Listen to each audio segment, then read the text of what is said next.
अस्सलाम वालेकुम dear student. Practical coaching से मैं आप लोग की खिदमत में हाजिर हूँ। इससे पहले लेक्चर नंबर 3 में हमने macroscopic characteristic of forward and reverse reaction को डिस्कस किया था। आज का जो लेक्चर है लेक्चर नंबर 4 में हमने डिस्कस करना है macroscopic characteristic of dynamic equilibrium. Dynamic equilibrium is also known as chemical equilibrium, यानी डायनेमिक इक्विलिब्रियम को आप क्या कह सकते हो, केमिकल इक्विलिब्रियम भी कह सकते हो। स्टार्ट करते हैं। आपके पास जो हेडिंग है वो क्या है कि macroscopic characteristic of dynamic equilibrium. Macroscopic characteristic of dynamic equilibrium, इसका मतलब क्या होता है? इससे पहले जो लेक्चर था, लेक्चर नंबर 3 में भी मैंने आपको समझाया था कि मैक्रोस्कोपिक का मतलब क्या होता है। Macroscopic characteristic of dynamic equilibrium का मतलब यह है कि आपने डायनेमिक इक्विलिब्रियम के वो कैरेक्टरिस्टिक को यहां पर डिस्कस करना है जो माइक्रोस्कोप के बगैर आप उन्हें ऑब्जर्व कर सकते हो। उस कैरेक्टरिस्टिक को क्या कहते हैं? Macroscopic characteristic of dynamic equilibrium. यानी डायनेमिक इक्विलिब्रियम की ये वो कैरेक्टरिस्टिक है जो माइक्रोस्कोप के बगैर आप उन्हें ऑब्जर्व कर सकते हो। उसी कैरेक्टरिस्टिक को क्या कहते हैं? मैक्रोस्कोपिक। अगर माइक्रोस्कोप के बगैर इनका जो कैरेक्टरिस्टिक है वो आप फॉर एग्जांपल ऑब्जर्व नहीं कर सकते, आपको उनको ऑब्जर्व करने के लिए आपको माइक्रोस्कोप की जरूरत होती। माइक्रोस्कोप के बगैर आप उन्हें ऑब्जर्व नहीं कर सकते, तो आपके पास फिर ये जो कैरेक्टरिस्टिक्स थे वो माइक्रोस्कोपिक थे। लेकिन यहां पे क्या है? मैक्रोस्कोपिक। मैक्रोस्कोपिक का मतलब क्या होता है? ऐसे खसूसियात किसके? डायनेमिक इक्विलिब्रियम के, जो आप माइक्रोस्कोप के बगैर उन्हें ऑब्जर्व कर सकते हो। उसको क्या कहते हैं? Macroscopic characteristic of dynamic equilibrium. उम्मीद है मैक्रोस्कोपिक का जो वर्ड है समझ में आया होगा। अब हम मूव करते हैं कि इसके टोटल फॉर एग्जांपल कितने कैरेक्टरिस्टिक है कि वो हम माइक्रोस्कोप के बगैर ऑब्जर्व कर सकते हैं। नंबर 1 पे आपके पास जो हेडिंग है वो है क्लोज सिस्टम, यानी डायनेमिक इक्विलिब्रियम का जो मैक्रोस्कोपिक कैरेक्टरिस्टिक है और आपने उनको ऑब्जर्व करना है माइक्रोस्कोप के बगैर। आप उनको ऑब्जर्व कर सकते हो माइक्रोस्कोप के बगैर, इसलिए उनको क्या कहते हैं? मैक्रोस्कोपिक। नंबर 1 पे क्या आ गया? Close system. क्लोज सिस्टम का मतलब क्या होता है? फॉर एग्जांपल डायनेमिक इक्विलिब्रियम या केमिकल इक्विलिब्रियम का जो स्टेट है, इसको प्रोड्यूस करना, इसको क्रिएट करने के लिए आपने सबसे पहले क्या करना है? Close system. आपके लिए क्लोज सिस्टम का होना जरूरी है। कभी भी आप इक्विलिब्रियम स्टेट को क्रिएट नहीं कर सकते हो जब तक आप सिस्टम को क्लोज ना कर दें। नंबर 1 पे आपके पास जो मैक्रोस्कोपिक कैरेक्टरिस्टिक है वो क्या है? क्लोज सिस्टम का होना जरूरी है। अगर आपने केमिकल इक्विलिब्रियम या डायनेमिक इक्विलिब्रियम का स्टेट क्रिएट करना है, प्रोड्यूस करना है, ठीक है। An equilibrium is achievable only in a closed system in which a substance can neither leave nor enter. जब भी आपने डायनेमिक इक्विलिब्रियम का जो स्टेट है उसको क्रिएट करने के लिए आपने करना क्या है कि आपके लिए क्लोज सिस्टम का होना जरूरी है, ताकि कोई सब्सटेंस न लीव कर सके और ना अंदर आ सके। फॉर एग्जाम्पल यहां पे हमने सपोज किया ये आपके पास एक कॉनिकल फ्लास्क है। Let we suppose a conical flask. Conical flask को हमने यहां पे सपोज किया। Enter iodine and hydrogen. Iodine और हाइड्रोजन को यहां पर हमने इंटर किया। After that the conical flask was closed by the cork, और इस कॉनिकल फ्लास्क को हमने कॉर्क के थ्रू, ढक्कन के थ्रू इसको हमने क्लोज कर दिया, ताकि यहां पे कोई रिएक्टेंट या प्रोडक्ट या कोई भी सब्सटेंस बाहर से अंदर ना आ सके और अंदर से बाहर ना जाए।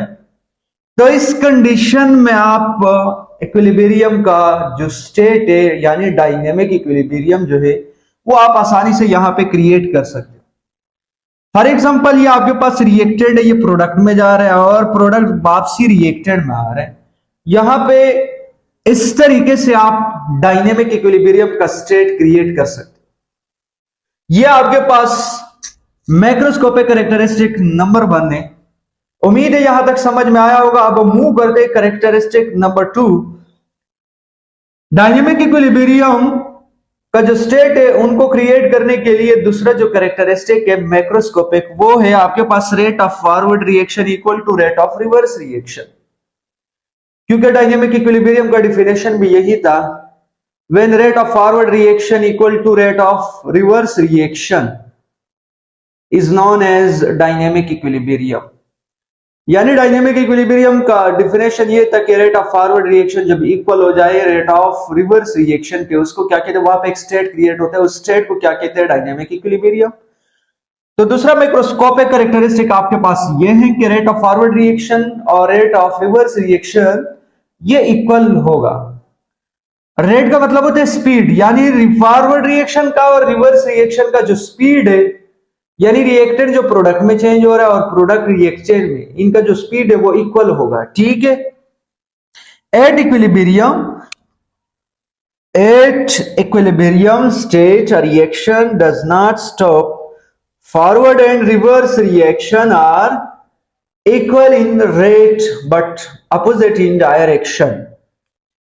इक्विलिब्रियम आपके पास इक्विलिब्रियम स्टेट में किस चीज का होना जरूरी है, reaction do not stop, reaction को आपने स्टॉप नहीं करना है, रुकना नहीं है रिएक्शन को।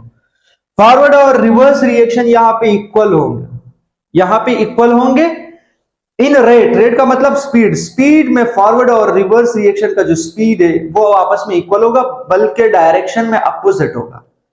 ठीक है। ये आपके पास मैक्रोस्कोपिक कैरेक्टरिस्टिक नंबर 2 है। उम्मीद है यहां तक समझ में आया होगा। अब मूव करते हैं macroscopic characteristic number 3।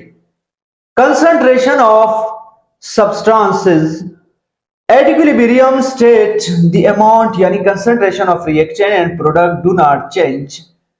concentration of substances का मतलब यह है कि आपने डायनेमिक इक्विलिब्रियम को अचीव करने के लिए करना क्या है। तीसरा जो कैरेक्टरिस्टिक है वो ये है कि आपने रिएक्टेंट और प्रोडक्ट में कोई चेंजिंग नहीं करना है, यानी उसका अमाउंट जो है उस रिएक्टेंट का और प्रोडक्ट का जो अमाउंट है, जो मिकदार है, उनको आपने बढ़ाना भी नहीं है और कम भी नहीं करना है। ठीक है।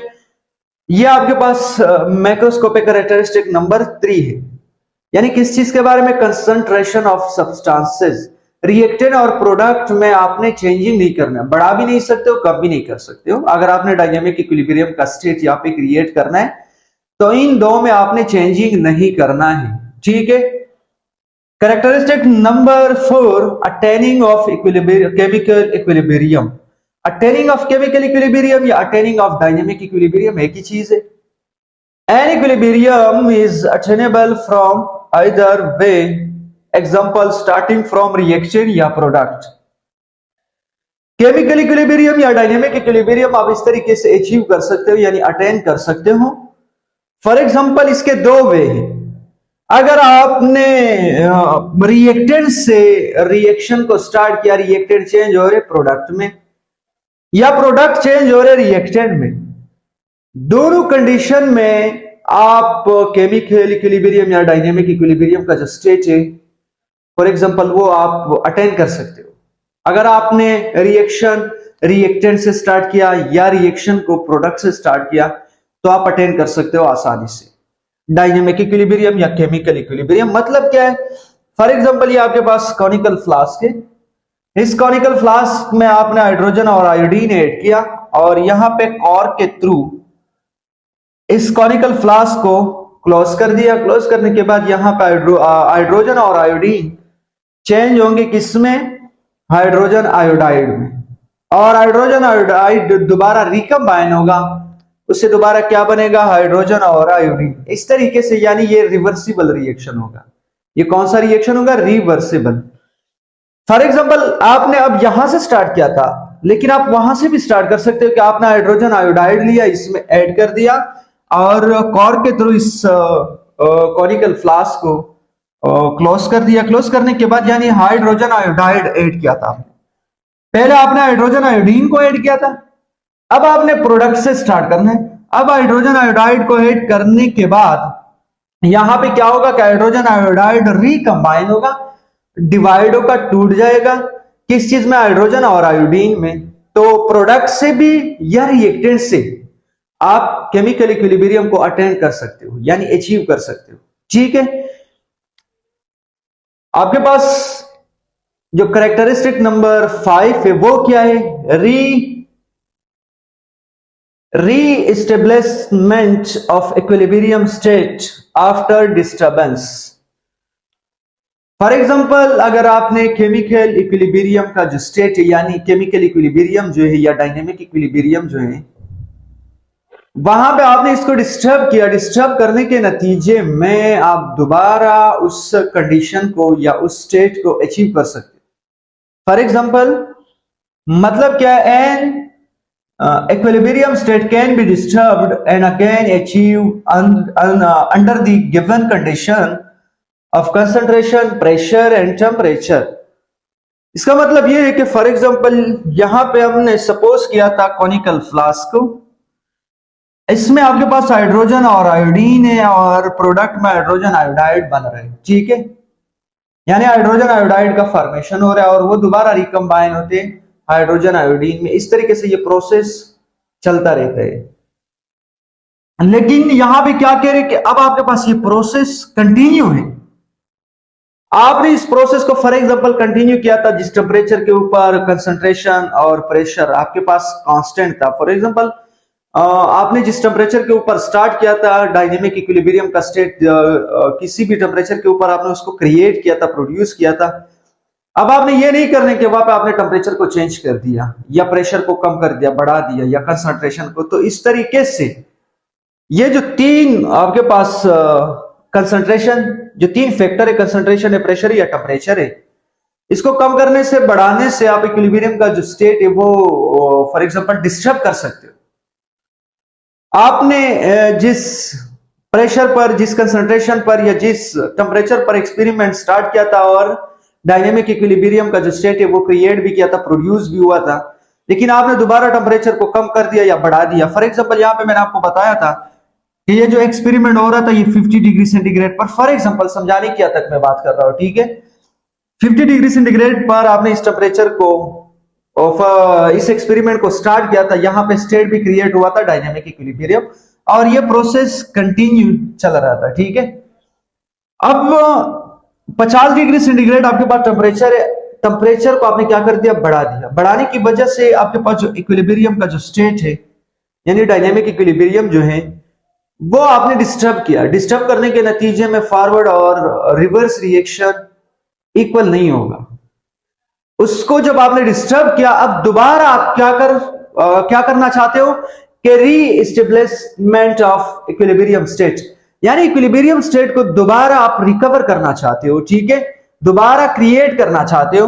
तो आपने क्या करना है? ये जो टेम्परेचर आपने बढ़ाया था या कम किया था, उसको आपने दोबारा क्या करना है? उसी फॉर एग्जांपल उसका जो वैल्यू है उसी वैल्यू के ऊपर आपने लेकर आना है, यानी 50 डिग्री सेंटीग्रेड के ऊपर आपने लेकर आना है।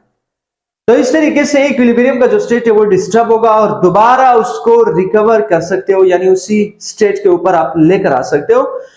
ये तीन चीजें, कंसंट्रेशन है, प्रेशर है या टेम्परेचर। या प्रेशर आपने कम कर दिया, बढ़ा दिया। प्रेशर कम करने से, बढ़ाने से इक्विलिब्रियम का जो स्टेट है वो क्या होगा? डिस्टर्ब होगा। इस तरीके से कंसंट्रेशन से भी इक्विलिब्रियम का जो स्टेट है वो फॉर एग्जांपल डिस्टर्ब होगा।